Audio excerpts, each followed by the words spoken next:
used to do herbal walks with Jesse Longacre, who used to teach there years ago, and then I decided I would do home births with all my children, and then I brought in, someone came over and one of my children to show me some Jinshin Jitsu at the time, which is kind of like an acupuncture, or I'm sorry, acupressure.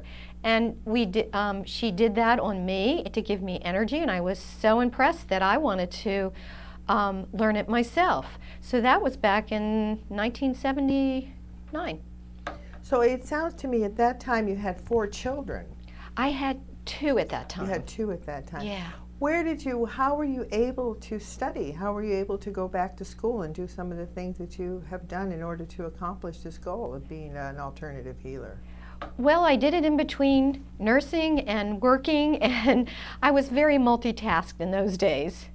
And life was a little more hectic than it is now, which I guess it's busy now, but in a different way. Well, right. You know, you don't have children. Right. You know, you're kind of free on your own.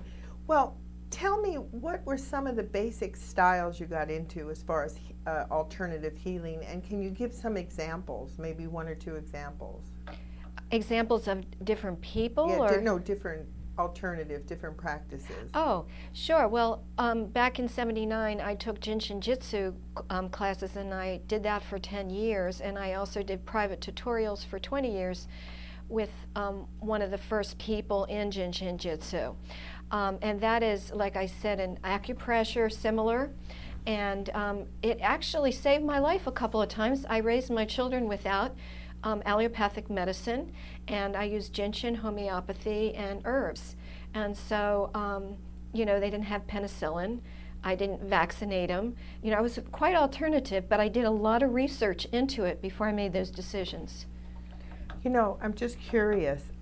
When you say you were raising your children, this was in the 70s when all this started. Yeah. How were you able to move forward and not have, I mean, you say you didn't vaccinate them and certain things that you did. Where did you get the strength to be able to move forward and to practice alternatives like that? I think I always had a very strong inner guidance that just supported me in speaking my truth, of doing the research. I always felt guided, and I knew I was a pioneer. I knew that at the time, and I had to buck systems. I'm not that much into fighting anymore. It's another place in my life now.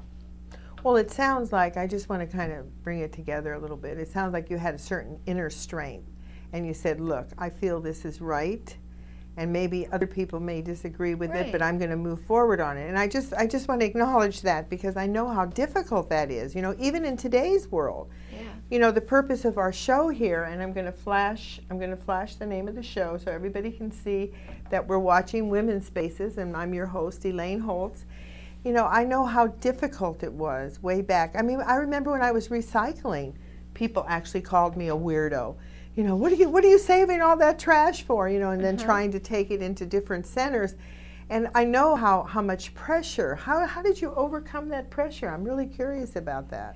Well, I know this might sound surprising, but my husband at the time was actually quite supportive. He got me into recycling back in '71, and this was on the East Coast.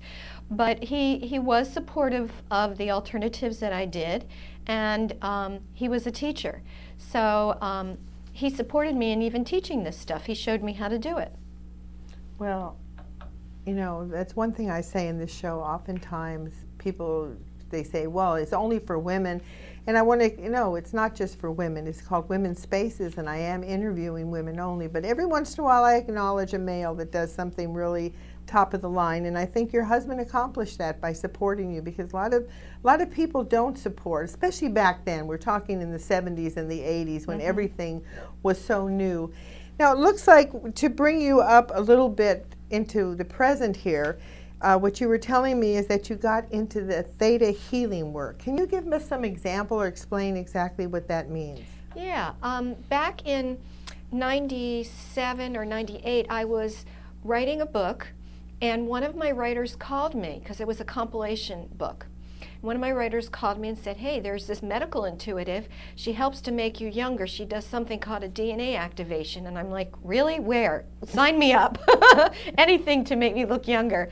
And so I I called her, and I had a wonderful experience. I felt like I'd always known her.